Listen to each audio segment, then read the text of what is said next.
In the second part of our special series, we speak with Andersen Air Force Base historian Jeff Meyer to learn more about Operation New Life. Later this year, to commemorate the U.S. humanitarian mission, the United States Navy Memorial will dedicate a replica of the lone sailor on island.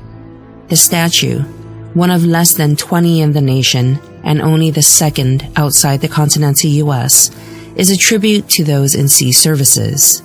The statue will symbolize the lasting relationship the Vietnamese-American community has with the island, her people, and the military services who provided them with care and administrative assistance. In this special 3-part series, we will feature episodes about Operation New Life.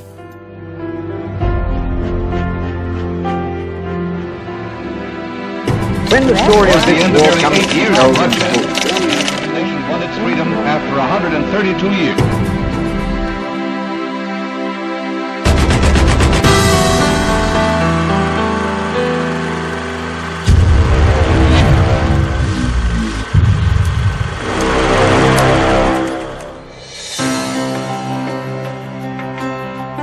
So in the 1970s, we had the fall of Saigon.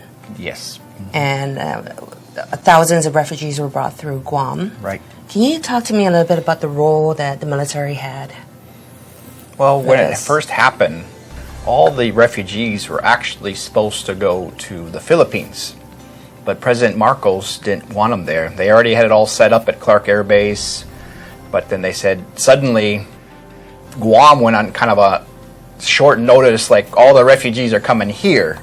And also Wake Island, the 15th Air Force took some more at Wake Island too, but not as many as it came here. Right. So the Navy and the Air Force both were working very hard to make bed down for these guys. How long was the turnaround from when they got notice that we're not accepting them in the Philippines to we are going to divert and we're going to Guam and Wake?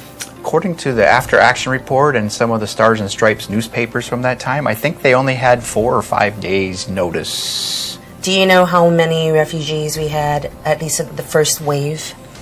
Well, the first wave were mostly just aircraft. The ships would come later. The Midway Battle Group came, I think, about a month later.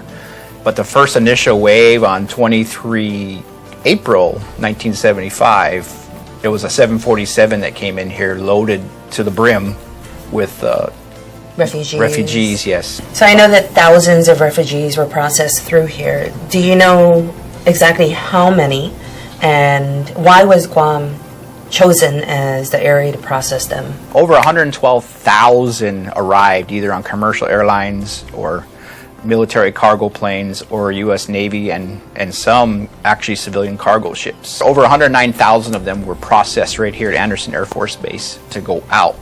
I guess because Guam is a U.S. territory, it was a safe place where they can go and we can go through and do their paperwork and make sure they're clear to go all the way back to the United States.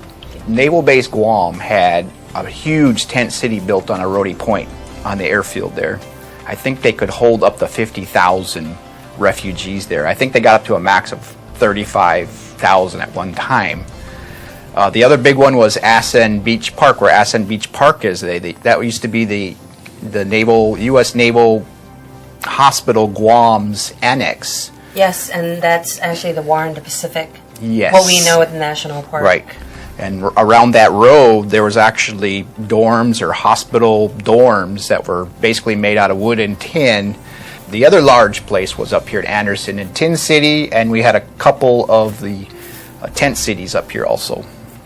And I know that there were probably, a total of 12 sites where we housed the refugees. Yes, actually some companies actually helped out and had little camps and stuff inside their areas. So there was actually 12 areas overall.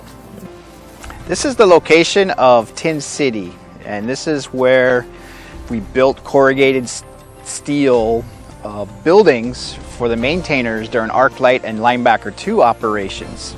So when the refugees came here, they were converted to hold all the refugees. In fact, this is the last, probably the remnant of Tin City, was these stairs that head up now to the new USO and the top of the rock here.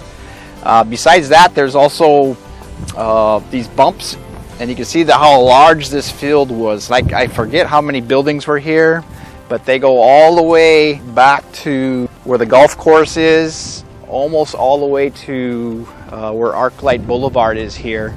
So we talked about April, that's when they started coming. Right. Right? And it may have only been a few months, but it was such a significant event. Mm-hmm. When did the operation, I guess, conclude? Conclude was the last airplane that left here, I believe, on August 23rd, 1975. And it's in our paper showing the last person getting on the aircraft and everybody saying goodbye to her.